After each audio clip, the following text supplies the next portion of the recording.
Before the world begins each morning, before the sun rises, before anyone sees your face, something else wakes first. Your mind. It doesn't wait for you. It begins to write.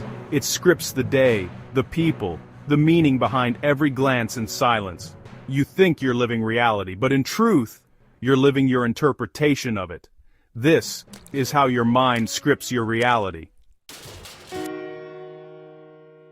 Every thought you have is a sentence in the story of your life. Every memory, every expectation, every fear is a line your mind writes into the script of what's real. Psychologists call this cognitive framing, the way your mind decides what something means before you even see it.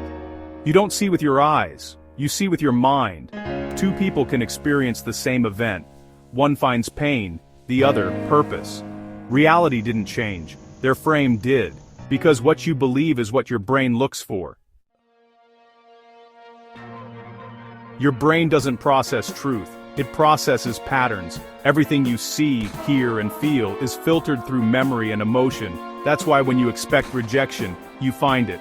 When you expect failure, you create it. When you expect beauty, you see it everywhere. It's not magic, it's psychology.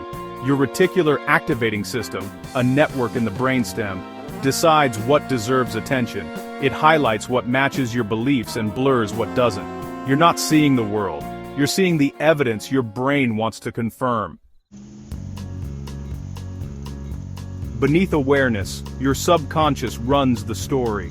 It records everything, every tone of voice, every wound, every memory you thought you forgot. And when something in the present feels familiar, the subconscious activates the old script. That's why you fall into the same patterns. Why the same arguments repeat. Why you keep meeting the same type of person. Your brain isn't sabotaging you. It's following the script you never rewrote. Psychologists call this schema activation, the mind's way of replaying familiar experiences to predict outcomes. But here's the danger. What's familiar isn't always what's healthy. So your mind keeps scripting yesterday and calling it today. Human beings are, well, storytelling creatures. We make meaning through narrative, the stories we tell ourselves about who we are and what life means. And over time, those stories become identities. I'm not good enough. I'm unlucky. I'm too late. These aren't truths. They're scripts. And the more you repeat them, the more your brain engraves them into its neural pathways. This is called neuroplasticity, the mind's ability to rewire itself through repetition and belief. The story you tell yourself becomes the architecture of your brain. So if you tell yourself you're broken, your neurons learn that language. But if you tell yourself you're healing, they learn that too.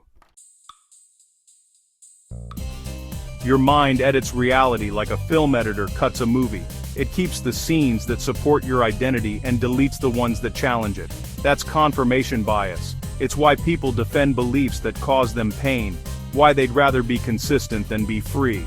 Because, honestly, the brain values stability more than truth. Every belief has a gravitational pull. It attracts experiences that justify it. So when you change your beliefs, the world doesn't change immediately. But the way you see it does. And that's the first step to rewriting your script. Every emotion is a line of code in your mental script. Fear says, stay safe. Anger says, protect your boundary. Sadness says, something needs to heal. But when you suppress emotion, you suppress information. Your mind can't edit what it refuses to feel. Emotional intelligence isn't about control. It's about communication. Listening to what your emotions are saying, without letting them write the story for you. Because really, emotion was never meant to lead the script. It was meant to color it. There comes a moment, quiet but powerful, when you realize you are not the voice in your head. You are the one hearing it. That awareness, it really changes everything. It's the point where the author steps out of the story. Psychologists call this meta-awareness, the ability to observe your own thinking. When you step into that space, you stop being the character and start becoming the editor. You see the narrative for what it is, a work in progress, and in that moment, you gain the power to rewrite. Every time you pause a negative thought and replace it with a conscious one, you're editing the script. Every time you choose gratitude over complaint, you're changing the dialogue.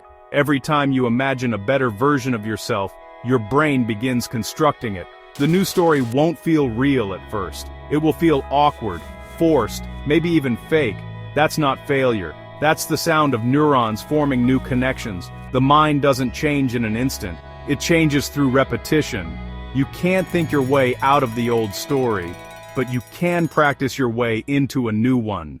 The evaluation of patients' insight into their own conditions has been a cornerstone of psychiatric practice for more than a century. Most clinical studies and empirical investigations of insight have focused on patients' so-called psychological insight, sometimes referred to as clinical insight, and its role in the assessment and treatment of schizophrenia and other psychotic disorders. Since the early 2000s, the construct of cognitive insight has emerged as a complementary form, and, like psychological insight, is considered to have important implications for research and clinical practice. Psychological insight refers to the understanding of the human mind and behavior, often delving into emotions, motivations, and mental processes. In the context of 19th century culture and arts, it highlights how artists and writers began to explore complex psychological themes, focusing on individual experiences, inner conflicts, and the subconscious.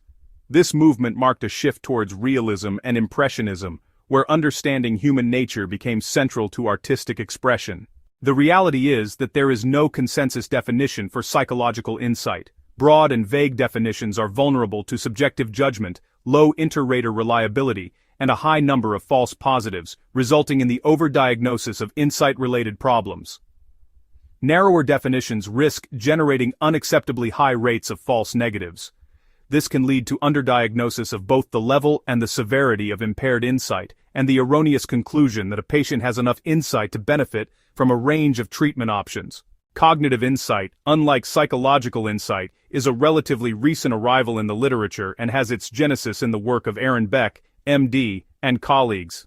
Cognitive insight comprises two components, self-reflection and self-certainty. The former refers to considering competing perspectives and entertaining alternative explanations for one's beliefs, ideas, and perceptions. The latter is the ability to be self-critical with respect to the correctness of one's beliefs, ideas, perceptions, and reasoning process. Self-certainty also includes a willingness to modify one's conclusions about self and others in response to support and empathetic feedback. Criteria for cognitive insight are included. Reality isn't written by fate, it's written by focus. Every thought is ink, every belief is a page, every moment is a chance to edit. Your life is not what happens to you, it's what your mind decides it means. And the day you choose awareness, the day you take the pen back. You stop being the reader of your life and become its author. You are the writer. The script is your mind. And the story is still being written. Awareness rewrites reality.